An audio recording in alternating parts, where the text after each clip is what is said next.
Hello there and welcome. Welcome, fellow cosmic travelers and seekers of the higher path. Happy full moon weekend. Happy almost full moon in Pisces.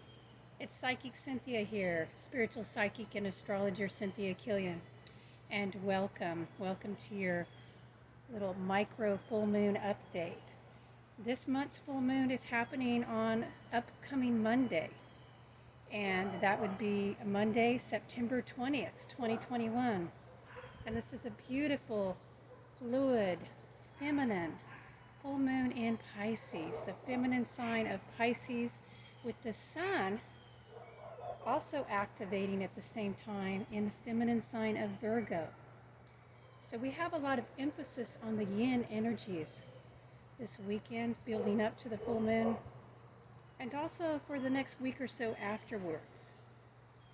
And Pisces is this lovely sign. It's a very interesting sign because it is the last sign in the zodiac. In other words, if you're looking at the signs, actually they're a circle, so there is no last sign. That's another story altogether. But if you're starting with the supposed first sign, Aries, and moving through the zodiac in a linear sequence, the last one is Pisces. And as such, this does represent an ending of a cycle.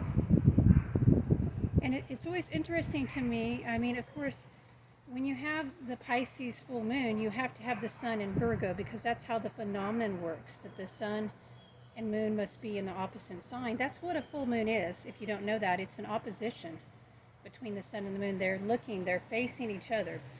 And for this particular month, the moon happens to be in Pisces and the sun will be in Virgo. Of course, it moves every month.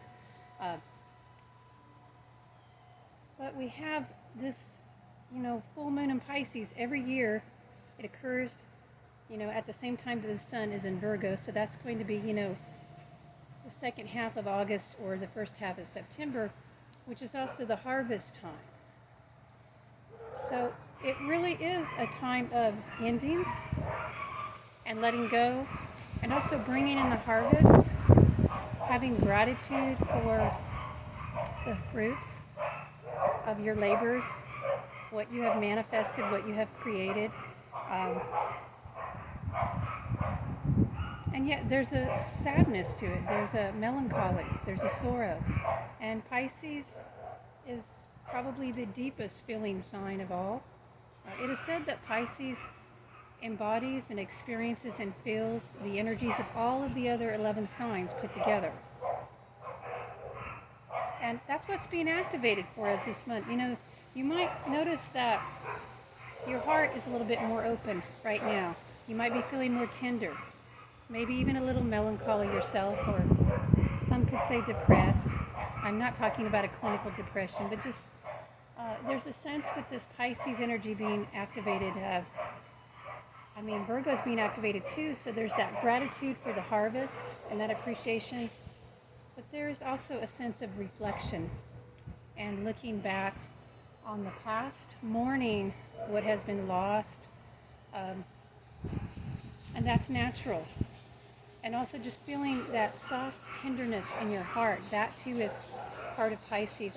I've noticed for myself in this last week, as we're building up to this full moon, that my boundaries have been a little bit more malleable. I've been stretching my boundaries. We're always talking about having good boundaries, right? And that's good, okay? It's definitely good to be aware of our boundaries so that we can take care of ourselves, so we can also take care of others better. But during this time, when Pisces is activated, especially because we have the Neptune involved here. So the moon is conjunct Neptune at the same time as the full moon. It's a wide conjunction, but it's still there. There's still some shared energy. And this does dissolve boundaries. It does just make us see and feel and realize we all are one. So I noticed in this last week, I found myself saying yes sometimes to requests that normally I would say no to. And I think this is okay because the requests aren't going to drain my bank account or anything like that.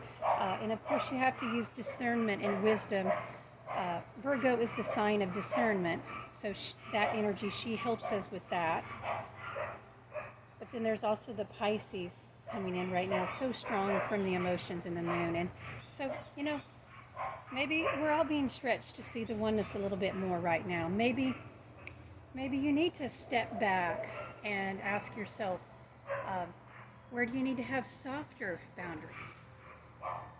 There might be a place where you have some heart walls put up. I think sometimes when we work on our boundaries, and it's a big thing right now, I know a lot of us work on our boundaries, right? And it's important to be able to say no. It's very, very important to be able to say no and to stand in your power and to ask for what you want. And all of those things are so important. But so is caring and connecting. And it's also important to be able to say yes to life. And that's what Pisces teaches us, because remember, Pisces contains all of the energies of all of the other 11 signs.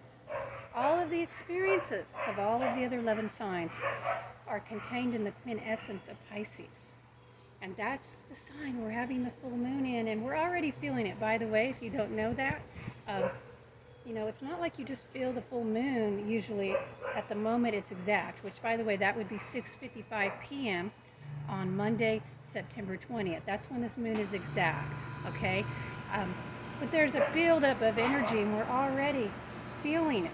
We're already feeling these heart-opening feminine energies being activated. So just open yourself to it and let yourself experience the magic and the glitter of Pisces. It is a very fantasy-orientated sign. It is this full moon in particular, every year, the full moon in Pisces, I think of it as being a gateway into fairyland, because you have the earthy energies of Virgo, which Virgo is one of the signs connected with the fairy realm, and then the very nebulous and enchanting and magical energies of Pisces at the same time. So this is like slipping into that magical realm where everything glitters, where you feel a little bit more sparkly, more ephemeral, softer, more agreeable, less likely to, want to maybe put up a fight. Maybe you don't want to put up a fight right now. Maybe you just want to go with the flow. For those of you who are into rune work like I am, the rune that I would encourage you to meditate upon is Laguz. Actually, I think I need to go like this so you'll see it right. So, it's like that upside down L. It's how my husband always says it looks to him. So, Laguz. I don't remember what number it is. It's in the third row, though. It might be number, let's see, 21 or something like that. Yeah, that's probably not right. I'm getting ahead of myself. I think that might be right, actually. So, Laguz, you can meditate on that rune to help you go with the flow more right now. Open to the flow, open to the enchantment, open to the magic. Sometimes the mind says one thing, but the heart says another. The heart says, let's follow this path. And maybe that's okay to do that. Like sometimes this week I, said yes to some requests I don't normally, but interesting things have happened as a result, all positive. So, open your heart. Just remember though, I should give the little disclaimer here. This is the Virgo part of the astrology speaking. All that glitters is not gold. So even though you might be diving into the deep waters of Pisces, tuning into that inner mermaid energy, mermaid, that's a good totem for Pisces. And the mermaids were at times, said to have led sailors to safety. And so it can be like your heart can guide you to where you need to go.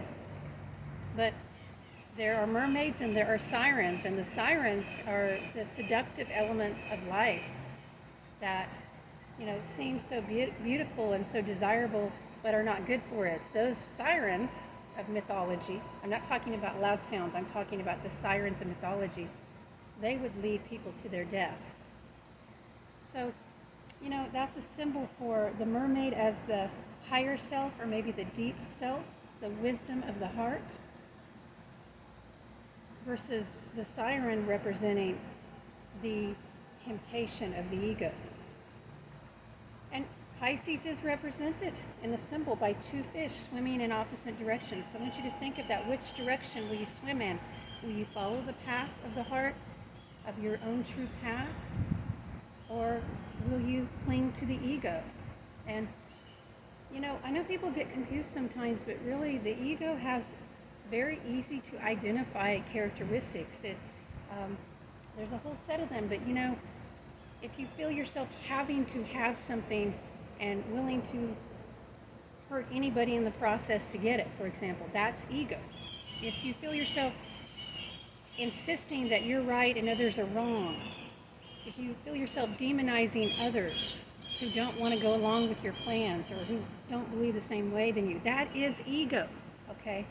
Whereas spirit, that higher quintessence of Pisces, you know, the mermaid essence, I like to think of it. Spirit is love.